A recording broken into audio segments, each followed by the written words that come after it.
I just found out that my terrible dad who has neglected me isn't my biological father. Today, I called him by his name and he was crushed. I am the oldest of 4 siblings.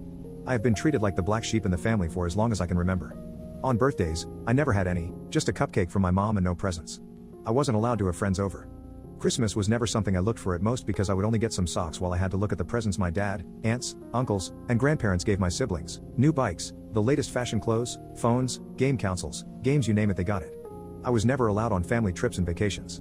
I was left behind to stay with my grandparents, who were strict on everything I did, and sometimes, they would just call on someone else to pick me up while I was supposed to stay with them.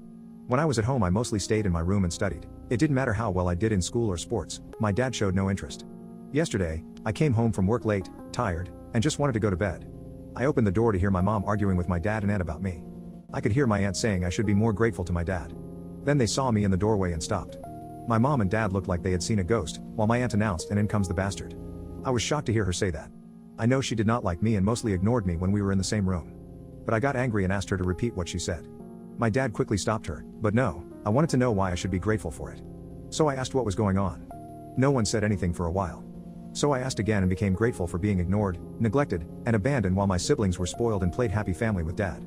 As soon as I said dad, my aunt shouted that I was not his son. I was shocked by what she said, and I asked my dad if it was true. He looked at me and just said, "I am sorry." I don't know what to say. I looked at my mom and she said nothing. I left my room and just started crying. Later, my mom found me on the floor shaking and crying. She helped me up and stayed with me until I fell asleep. I woke up this morning and called in sick. I barely left my room today. I feel like everything I have done to make the man I call dad proud or just to acknowledge me has been a waste of my life. On Thursday, before I left for work in the grocery store, my father, whom I will refer to as Richard, called out to me, and I responded by saying, "Yes, Richard?" He looked confused because I had always called him dad before. After a bit of silence, I asked what? Quite bluntly. He didn't respond and told me it was nothing, so I went to catch the bus. When I got home late in the evening, my mom wanted to know why I called her husband by his first name. I told her he never treated me as anything closely as a son, so why should I call him dad anymore? She had no answer, and she told me he was hurt by it. I wanted to scream when she said that. I told my mom that I couldn't get over the fact that for all these years how I had been treated and neglected by Richard and his side of the family. And she watched it happen, and I need to know why. She started to tear up and just told me how sorry she was and kept on saying "I am so sorry" over and over. It hurt me in that moment to see my mom cry, and I tried my hardest to keep my emotions in, and I asked her again why. After some time, when she calmed down, she told me what happened. She got pregnant with her ex and he abandoned my mom. She got a job at a cafe house and there she met Richard. He was a regular customer and they got to know each other. Richard asked her out, and even though she told him she was pregnant, he didn't care at the time.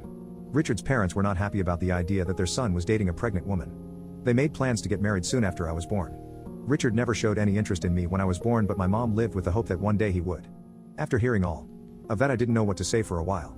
I asked her why Kay was hurt by me calling him his first name. For the past few years, he has been living with this guilt and he has been afraid to confront it. So when I called him by his first name, he realized that he had lost me. Then I asked her why I was left with people who abused me physically, mentally, and emotionally while they went on trips and vacations. She was shocked to hear about the physical abuse and asked me about it. I told my mom that I never said anything at the time because I was afraid of Richard's family members. My grandparents would scold me loudly and hit me when I was younger. My aunt never spoke to me unless she needed a favor, only to then go back to ignoring me and told me to stay in the guest room. When I was 14, my father took the family on a 2-day trip to Croatia. He left me with his older brother. He asked me to go to the store to buy some stuff. And of course, I said yes. When I came, he opened the door, took the bags, and locked me out of the house. I sat there crying until they had all finished with their dinner, and then he let me in. She cried the whole time while I told her everything. She told me how sorry she was. She knew they didn't like me, but this was just hate. After the conversation, she asked if I was going to move out and where. I told her I was planning on it and that I would not tell her because I didn't want them to know where I would be staying. She started to cry again. And again. It hurt to see her cry. The conversation was long and lasted for several hours, but these are just the main points. After that, I went to my room to clear my head and think. About an hour later, someone knocked at my door. It was Richard. It was the first time since I can remember he ever entered my bedroom. He looked around for a bit. He looked shelf where I kept all of the awards and trophies from school and sports. He was both surprised and sad when he saw the medals. From when I did track and field and played football. He stopped when he saw the small man of the match award and picked it up. He held it for a while and started to tear up. He put it back and sat down on the bed. Neither of us said anything for a while. I asked if Mom had told him what we had talked about. He was still tearing up and slightly nodded his head. I asked him if he was aware of how I saw him, and he nodded again and whispered yes. So you know the extent of what our parents and siblings have put me through. He looked me in the eye and asked if it was true. I said yes, and he just started full on crying. After a while, he stood up and hugged me.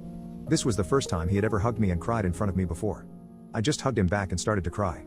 He didn't want to let go and he said how he was sorry for the pain he put me through, for the years of neglect, for treating me like an outsider, and he begged me not to move out. When he finally let go, he asked to be given a chance. I told him that maybe with time I could forgive him and Mom, but they had to earn it. But I won't forgive his family for the things they had done. He was hurt by it but accepted it. For now, I am not moving out.